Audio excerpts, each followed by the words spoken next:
A woman was suffering today in a small apartment on the outskirts of the city. Her daughter fussed around her and gave her an injection. "Mom, please hold on. The medication will work soon, and you'll feel better. You're in so much pain. It's horrible." Betty was worried. "I got sick at such a bad time. Tomorrow is your wedding day. It's such a big day. And instead of having fun with your friends, you're treating me. I guess I won't be able to celebrate your wedding tomorrow. I can't even stand on my leg. It hurts too much. I've waited for your wedding day for so long. And now I can't go there." Brittany frowned and replied, "What are you talking about? You are my nearest and dearest, and I want you to attend my wedding too. Mom, I really need you tomorrow. But don't worry, I'll help you. If you don't get better, I'll bring you in a wheelchair. I don't care what other people think. I mean, how can I have fun if I know that you're at home, alone and sad?" Betty burst into tears. She was so pleased with her daughter's words. And yet she hesitated. "Brittany, but what about your future mother-in-law? I mean, she doesn't like me. You'll be celebrating at a fancy restaurant with many important guests, but I'll look ridiculous in a wheelchair. She'll be very angry. I don't want to ruin such an important day for you." Brittany hugged her mom and said confidently, "Exactly. It's my celebration, and I have the right to invite whoever I want. And actually, you're not disabled.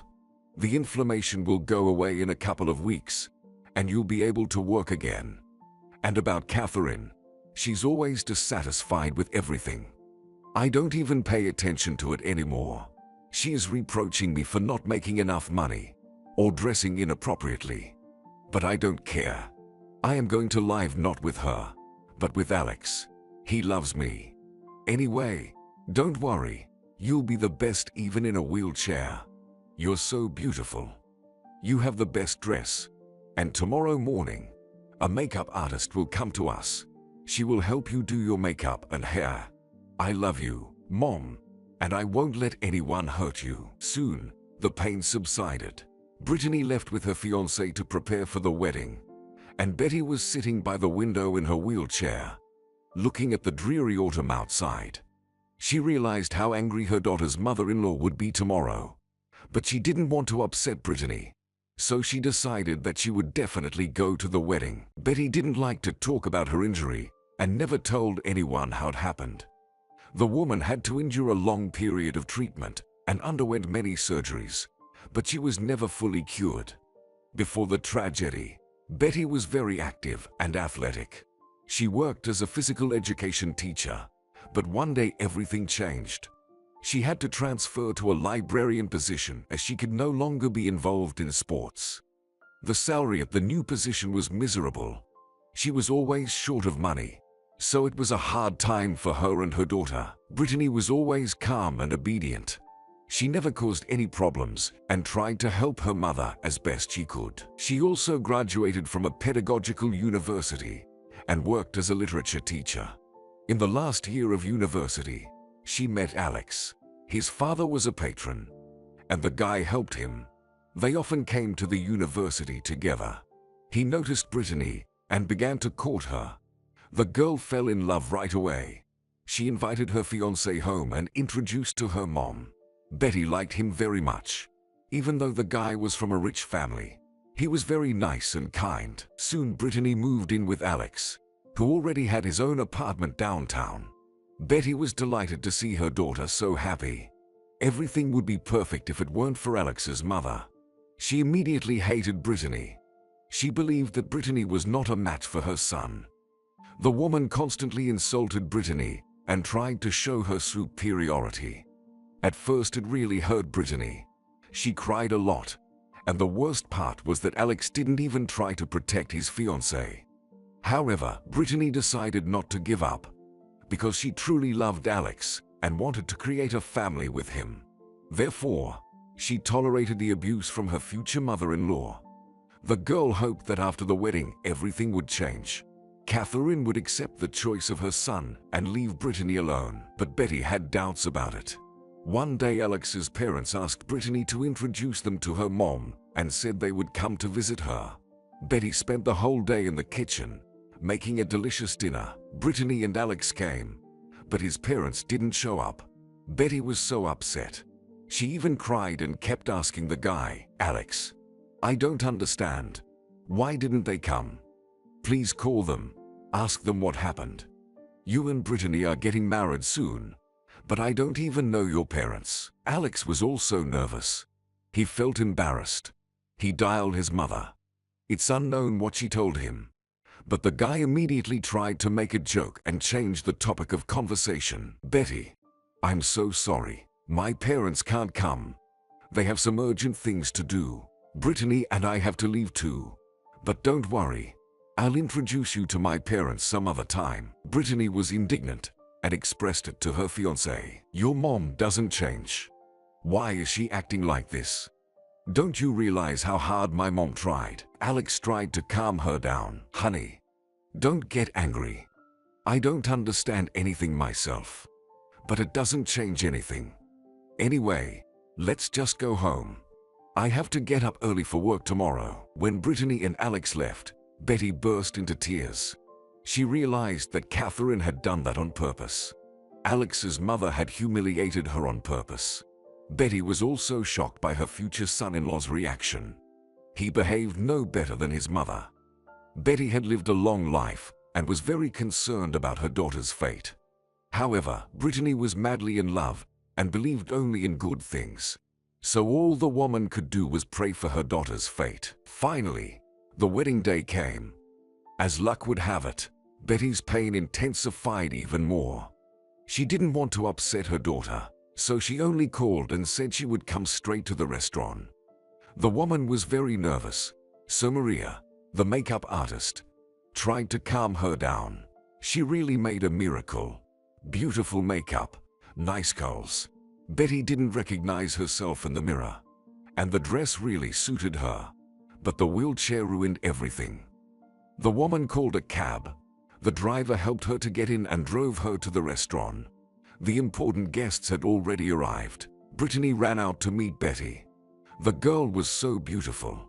Her dress sparkled so much that she looked like a real princess. Betty hugged her daughter and said, "My dear, you are absolutely adorable. Congratulations on your marriage ceremony. I wish you and Alex understanding and love. May your life be full of bright and positive events. Be happy, my little girl." Alex also came over, said hello indifferently, and looked at her strangely, as if with condemnation. However, Brittany didn't notice anything and took Betty to the table. "Mommy, don't be shy. Help yourself. There's a waiter next to each table.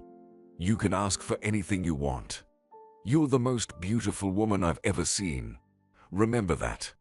Okay, I gotta go. Okay, the ceremony is about to begin. If you need anything, just call me, and I'll be right there." Betty looked around. The restaurant was full of guests, but there was no one she knew among the crowd. There were many delicacies on the table, most of which Betty had never seen before and had no idea how to eat it. Other people looked at her strangely and whispered behind her back, "Who's that woman in the wheelchair? What a nightmare. They say it's the mother of the bride. Why did they even invite her?" Soon Alex's parents walked up to the woman. Catherine was a fat woman, but she managed to pull on a tight, short dress that was clearly several sizes smaller than her usual clothes. Betty struggled to keep from laughing. She said hello, but Catherine only said quietly, "Betty, do you mind if we talk somewhere else, in a quiet place?" Henry, Catherine, and Betty went outside, and there Catherine began the conversation. "Listen, Betty, I hope you realize how important this event is. We've invited so many important people. We all understand that your health is poor, but that's not an excuse to ruin such a celebration, right? After all, the guests should be happy and have fun, not feel sorry for you and be sad." Betty still didn't understand anything. "Well, okay, but what does that have to do with me? Or is it because I'm in a wheelchair and I don't fit into the image of a perfect party? Are you trying to humiliate me again? Don't even think about it. Brittany invited me, and she's the bride. not you. And no need to feel sorry for me. I'm just a human being like you. But Catherine continued, I didn't mean to offend you. But Brittany told us what the problem is. And on the contrary, we just wanted to help you. Have you heard about the local doctor, Marcus?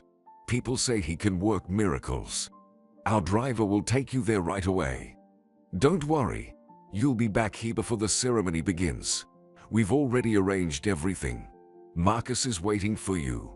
What do you think about it? Betty, please don't refuse. We are family now, and we just want to help you.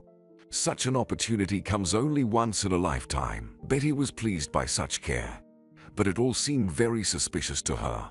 First, Catherine hated her, and now she suddenly decided to help her. It was strange.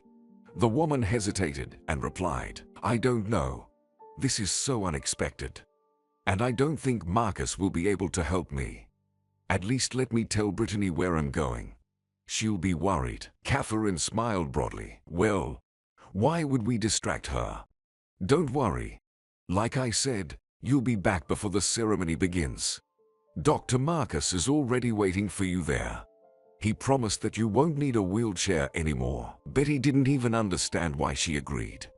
Probably because she had really heard of such a doctor and thought, what if he really can help me?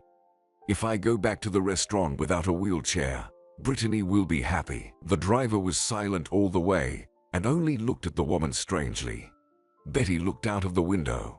There was a dusty road, some abandoned village, and not a single person around. It was a very depressing spectacle.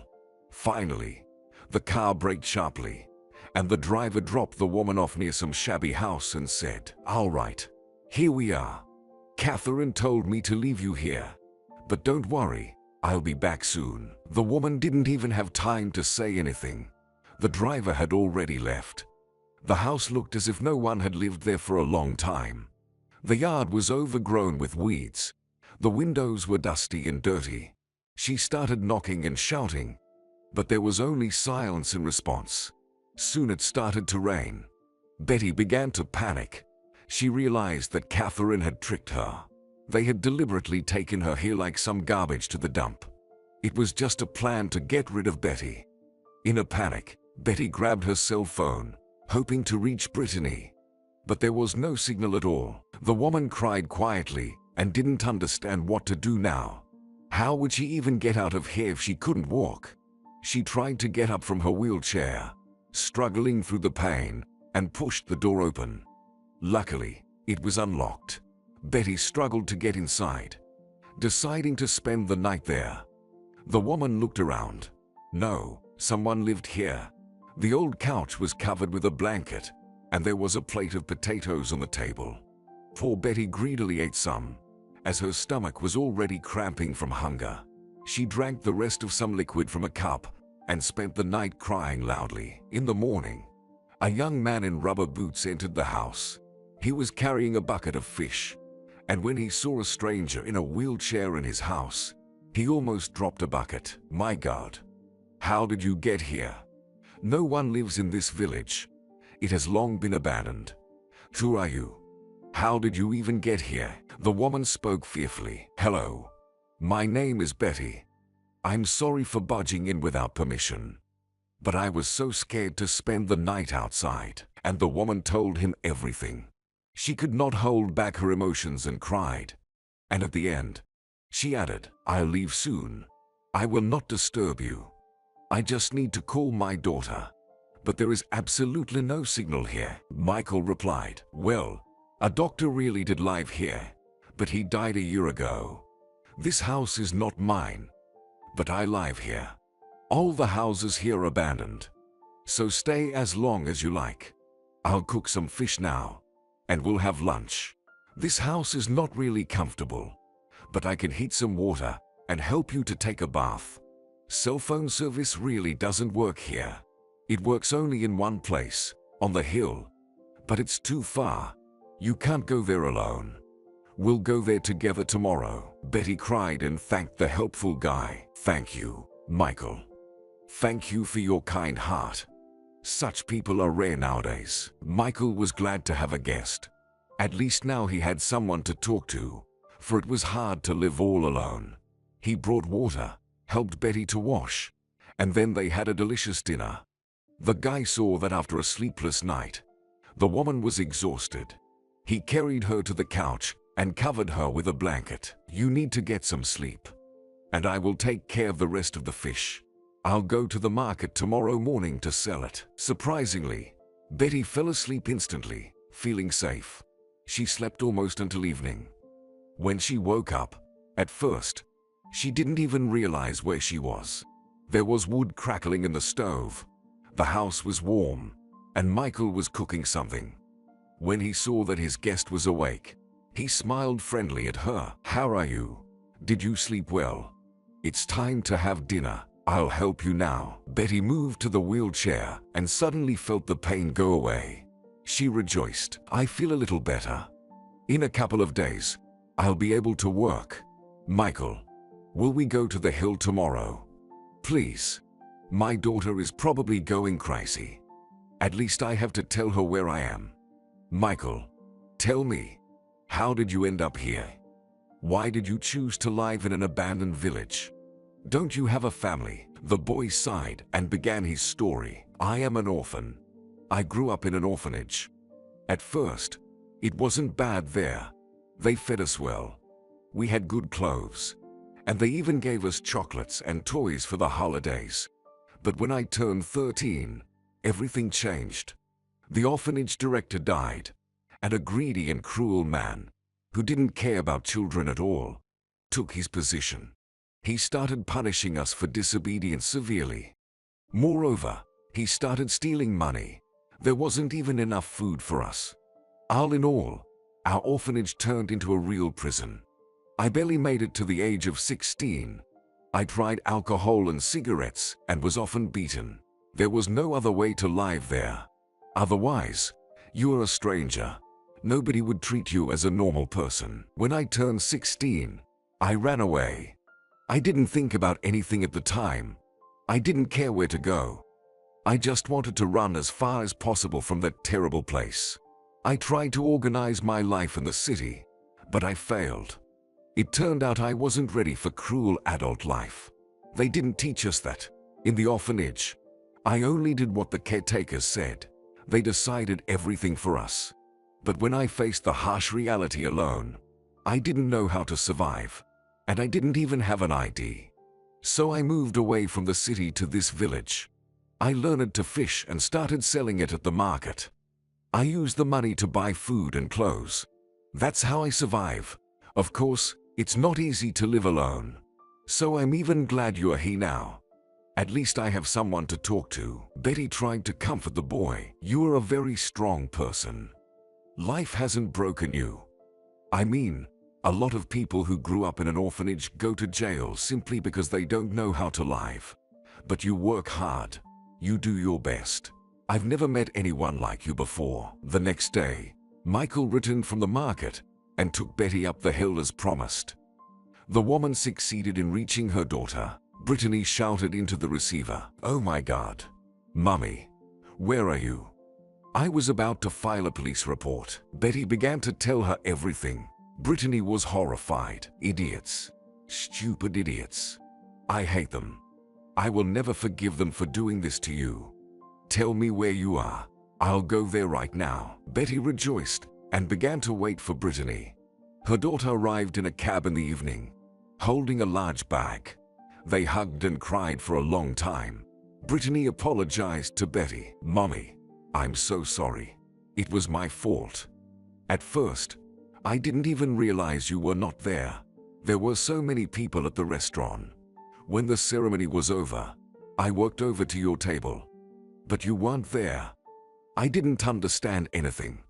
I asked Catherine about you, but she pretended she didn't know anything. I rushed to Alex, cried and said we had to do something to find you. I thought he would understand me and help me find you, but I was wrong about him. Alex just squeezed my hand and said, 'Stop it. It's our wedding. I have no idea where your mother is. Maybe she went home. Let's find her tomorrow. And stop crying, smile, and have fun.' Your mother always causes problems. I'm sick of her. I felt insanely frustrated. I kept calling you, but your phone was out of service. I knew you wouldn't turn your phone off. What happened next was crazy. Alex drank too much alcohol, and together with Catherine, they started insulting me. They said I should be grateful to them for accepting me into their rich family. I thought Alex would get some sleep, sober up, and apologize. But no, he wasn't even going to do that. After the wedding ceremony, it was like he became a different person. He didn't care that I was worried, that I was upset. So I decided that my marriage would last only one day, and I ran away.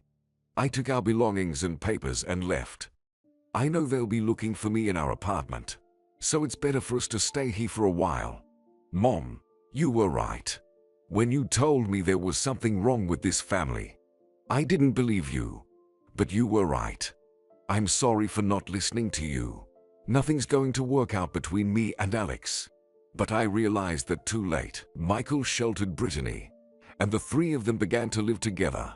Betty felt better and was already able to work slowly. Brittany and Betty cleaned the house, cleaned the windows, and even found a piece of cloth in the closet to make curtains. They both enjoyed this country life very much. Michael was overjoyed. It was probably the first time in his life that he felt what coziness, sincere friendship, and good company were like. He immediately liked Brittany. She was tall, slender, with kind eyes and a friendly smile. Now he tried to take care of himself too, to look nice. The guy couldn't believe that Brittany's husband behaved like that. How could he do that to such a kind and sweet girl? Probably, he was just an idiot. When Alex quarreled with Brittany, and she ran out of the apartment in tears, he only shouted, "Okay, I'll let you go now, but you'd better come back soon. You're my wife now, so get used to obeying your husband in everything." But when his wife didn't return by evening, the man got angry and started calling her, but her phone was off. Alex got really scared because he had an important meeting with his business partners tomorrow. He has to go there with his wife. If Brittany doesn't show up, the partners will ask questions. Alex didn't know what to do and rushed to his mother. "Mom, Brittany is missing. We had a fight, and she went somewhere. She's still not home. Tell me, where did you send her, Mom? Brittany must be looking for her." Catherine shouted. "What a stupid girl. We sheltered her like a stray puppy, gave her everything she needed, and now she's arguing with her husband. Are you going to tolerate such behavior? We need to find her and teach her a lesson. This silly girl must obey us and do whatever we tell her to do." Yesterday the driver took Betty to an abandoned village, but I thought she was already home. I thought she'd get to the city on her own. I just didn't want her to ruin your wedding. A woman in a wheelchair at your wedding is unacceptable. Alex was getting angry. "Mom, so it was you who did that? Oh my goodness. I didn't believe Brittany." I yelled at her. "Why? Why did you do that? There were hundreds of people in the restaurant. No one would have even noticed her there. It's her mom. What have you done? Brittany will never forgive me. But I really love her, Mom." But Catherine only laughed. "If you love her, then why were you dancing and kissing Julia last night? And not only kissing. Don't be ridiculous. That beggar girl just made you nervous, nothing more. Don't worry. We'll force her to come back. We don't want such a scandal. We need to find out where that idiot went and make her apologize." After talking to his mother, Alex tried to call and text Brittany again, but her phone was off. He got drunk again and slept with some girl he met in a nightclub, as if trying to take revenge on Brittany.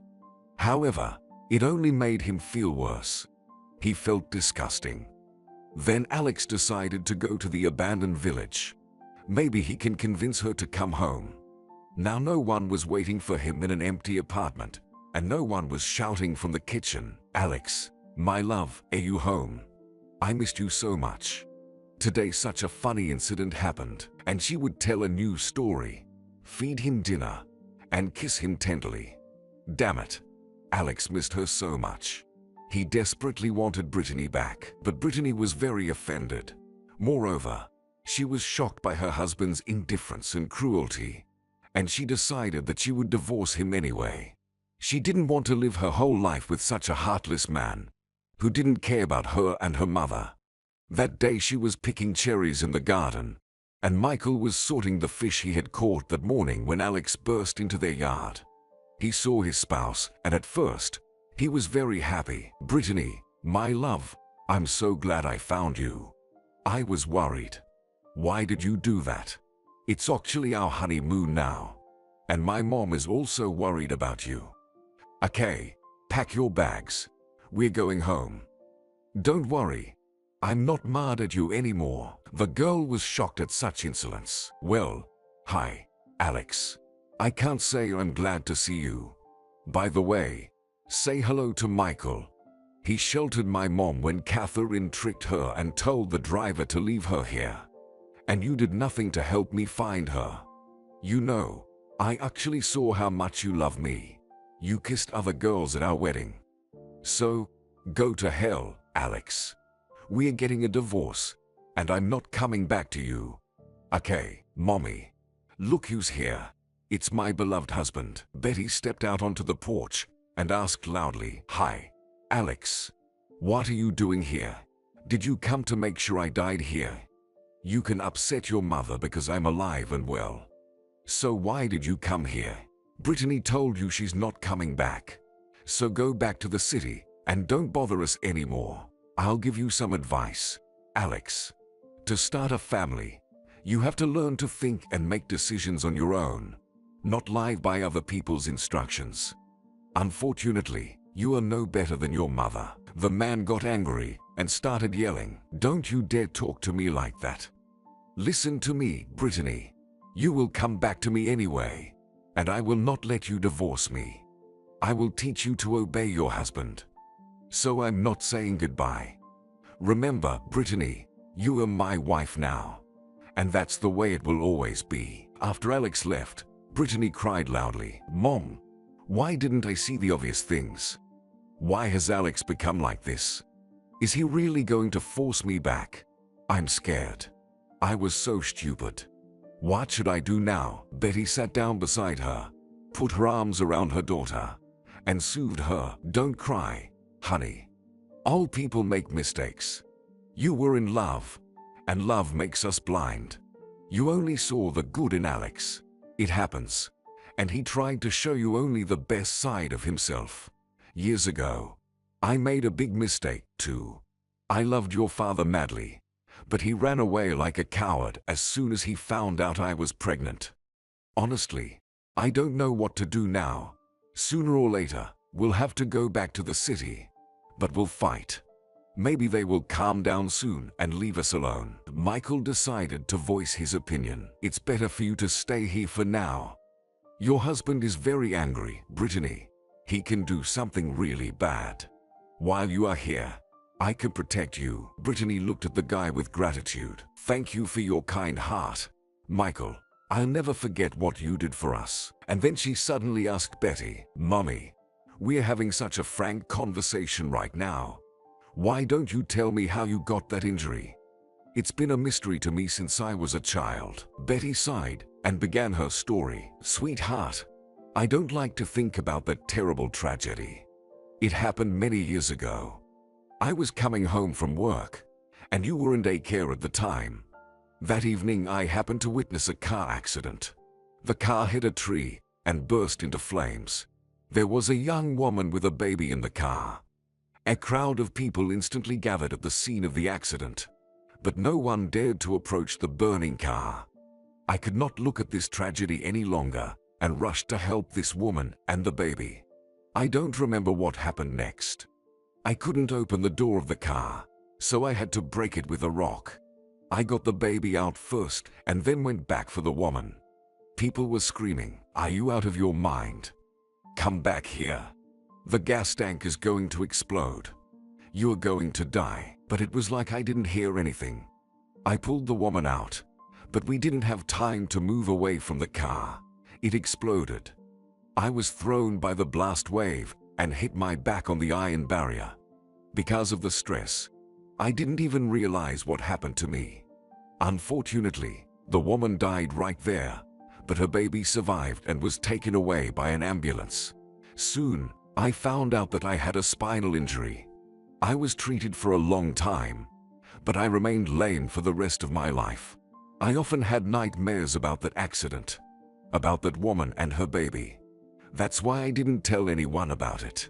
For some reason, I blamed myself for not finding out later what happened to the baby. Brittany hugged her mother. "Mom, you're a real hero. I'm proud of you. You saved a baby from a burning car alone. It's not your fault the woman didn't survive. At least you tried to save her life." Michael abruptly clutched his head and almost screamed. "This is unbelievable. Do you know how I got to the orphanage? The caretakers told me that after the car accident on the road, my mother died on the spot, and I was saved by some woman. I was only 10 months old at the time. I dreamed of meeting her all my childhood. I wanted to thank her for saving me. So, you are that woman. Can I hug you, Betty?" They hugged each other, and Betty immediately felt much better. She finally found the baby she pulled out of the burning car. "Well, Michael, now you've saved me. You know, I was terrified. I was all alone that night in an abandoned house, in a wheelchair. Life is so unpredictable." Betty suddenly took the boy's hand and asked, "Michael, are you baptized? If not, I'd really like to be your godmother so that we can continue to communicate, to help each other. Is that okay with you?" The man cried and nodded his head. "I'd be happy to have you as my godmother. I was so lonely here. No one was waiting for me. No one needed me. And when you came to my house so unexpectedly, my life changed a lot. I wish you and Brittany could stay here forever." Alex came home furious. He couldn't believe Brittany refused to go home. Also, Catherine was making him nervous all the time. "It's your fault. You spoiled her. You were always giving her flowers and expensive gifts, and you let her do whatever she wanted. You should have been strict with her. Now everyone will make fun of us. It's such a shame. A poor teacher left a rich businessman right after the wedding and now lives in an abandoned village with some fishermen. We have to punish her, but first, we'll get rid of that fisherman." Alex got drunk. He was furious and decided to force Brittany back home. In his heart, he remained a little spoiled child whose favorite toy had been taken away from him, and he wanted to get it back at any cost. Of course, he didn't dare to go there himself.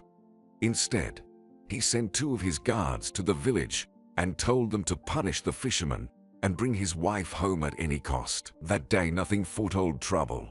Michael had just returned from fishing, and Brittany was helping him and sorting the fish. Betty was making dinner. They were chatting sweetly when suddenly they heard the squeal of brakes right outside their gate. 2 big guys who looked like gangsters burst into the yard. They rushed over to Michael, threw him to the ground, and started beating him up. Brittany screamed and tried to help the guy. "Who the hell are you? Let him go. What do you want? Don't touch him." One of the men grabbed Michael and said, "Let me teach you a lesson.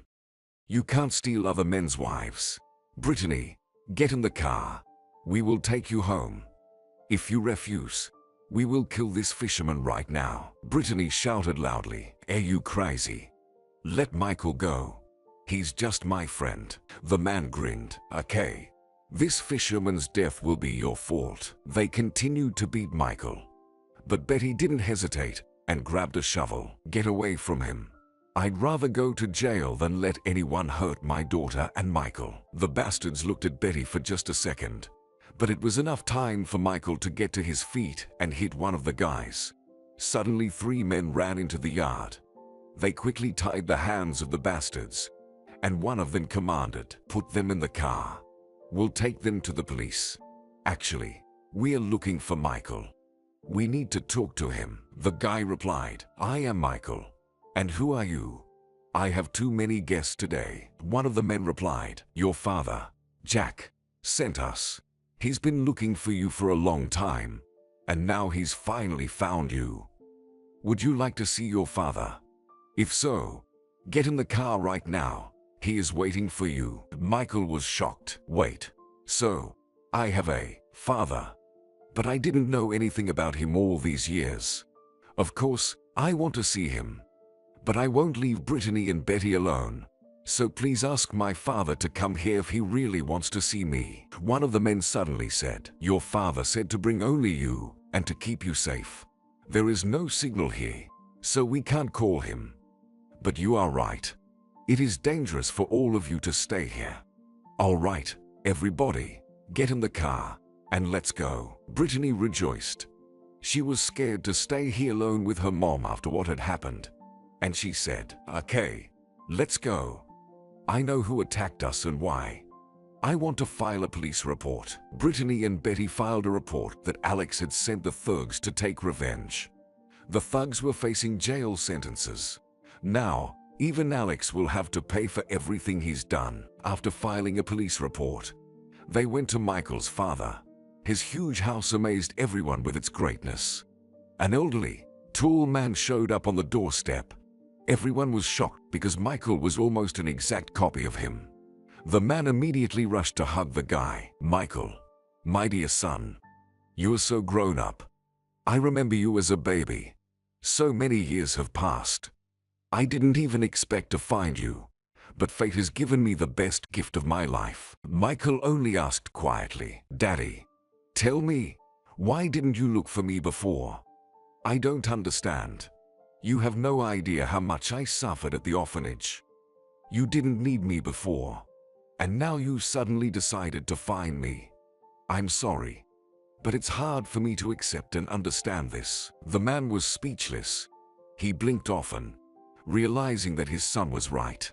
But Betty walked over to Michael and said quietly, "Michael, please, listen to your father first and then conclude. You need to talk in private. Brittany and I will wait for you outside." It was as if the man woke up, realized that there were other people except his son, and introduced himself. "Good afternoon, everyone. I'm Jack, Michael's father. Please come inside." Michael was very nervous. The joy of meeting his father was mixed with his childhood resentments and pain, and it seemed that the mixture of feelings was about to tear him from the inside. Jack was no less nervous. He had waited for this meeting so many years. He had imagined 1,000 times what he would say, but now it was as if he had forgotten all the words. Still, the man dared to start the conversation. "It so happened that I was born into a poor family. My mother raised me alone. She was very ill, and we were always short of money. So, I started to work early to help her and to have money for my own needs. But you know, a teenager can't turn much. But I wanted to get out of poverty and live a normal life.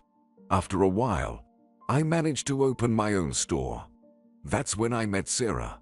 She was a clerk in my store. We loved each other. Sarah was a hard worker. She helped me with everything. We started living together, and then she got pregnant.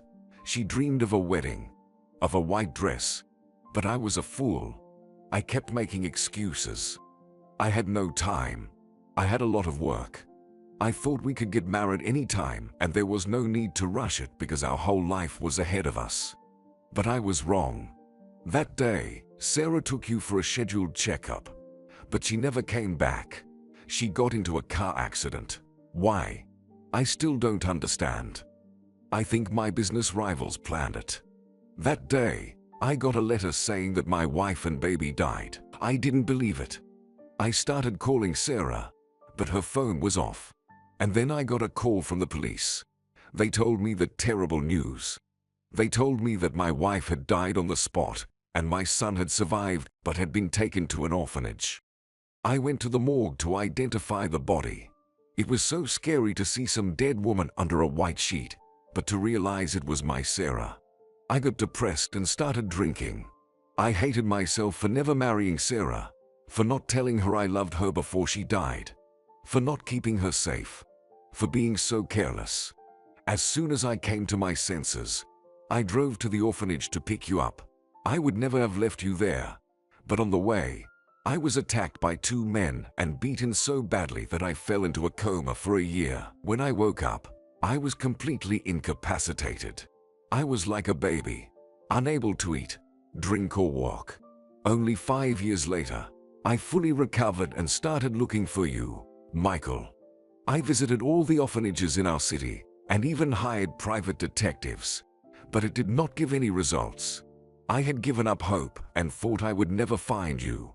But 2 weeks ago, detectives did find the former director of your orphanage. He remembered you. Then it turned out that you had run away from the orphanage, and I almost gave up hope again. In desperation, the detectives began to simply drive around all the neighboring villages and show the locals your photo. Luckily, one of the women recognized you and said that you sell fish at the market and that you live in an abandoned village. That's how we found you. I'm sorry, Michael. I'm sorry for everything.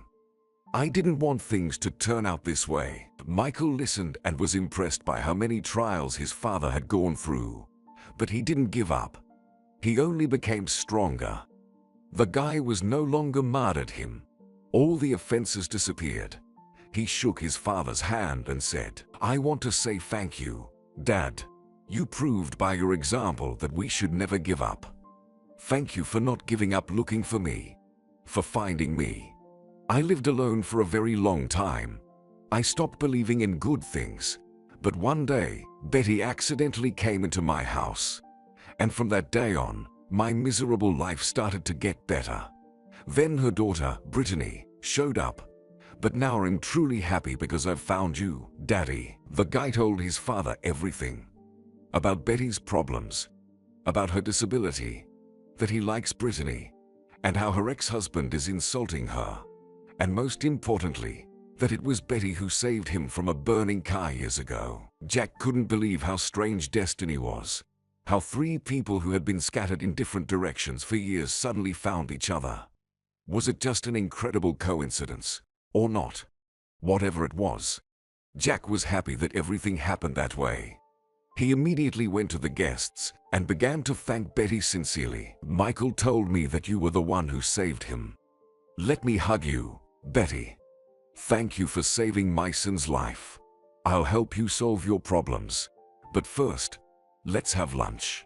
Please, come to the dining room." Michael was now living in his father's mansion. The first thing Jack did was to help Michael restore his ID and insist that he go to university and choose a profession. Michael hesitated for a long time and then answered honestly, "You know, Dad, I'm happy that we met, but I'm not a child anymore. I don't want to live at your expense. It's not right and even humiliating for me. I've tried living in the city, but it's all in vain. I don't feel good here. I feel like I'm suffocating. Besides, I'm really passionate about fishing. I'd like to continue it, but on a professional level. Can I move back to the village? I would like to dig a pond and farm fish." It wasn't easy for Jack to understand and accept his son's choice. He had dreamed that Michael would join him in the business. But then he realized that Michael had the right to be not like him. And there's nothing wrong with that. And the fact that he wants to earn his own money is also very commendable. And then the wise father made the right decision. He bought a small house for his son not far from the city and helped him fulfill his cherished dreams. 3 months later, a huge pond was already on the plot, and fish were swimming in it. The businessman helped Betty and paid for an expensive surgery. He often visited her in the hospital. They communicated a lot, read together, and had a lot to talk about. This educated, intelligent, and sweet woman awakened long-forgotten feelings in his soul. He desired to be with her all the time, to take care of her. When Betty finally recovered, she became Michael's godmother. Now, their destinies were connected by spiritual ties forever. Jack did everything he could to make Brittany's divorce go smoothly. He threatened Alex with a jail sentence for beating Michael. So Alex quickly gave up and left Brittany alone. Now he had more serious problems than his ex-wife. Fate severely punished Catherine for everything she had done. After another quarrel with her son, the woman stumbled and fell down a tall staircase. She ended up in a wheelchair. It was only now that she realized how much Betty was suffering. Brittany remained friends with Michael. She often visited him in the village on weekends and enjoyed helping him with his household chores. One day she came to visit him and stayed there forever. She got a job as a teacher at the local school. It turned out that true happiness was not about flowers and gifts, but about simple little things, common interests, support and understanding, the ability to forgive and respect. The locals admired how Michael picked up his beloved girl from work every day, and how she waited for him from fishing. They wished Michael and Brittany happiness, and, of course, healthy children.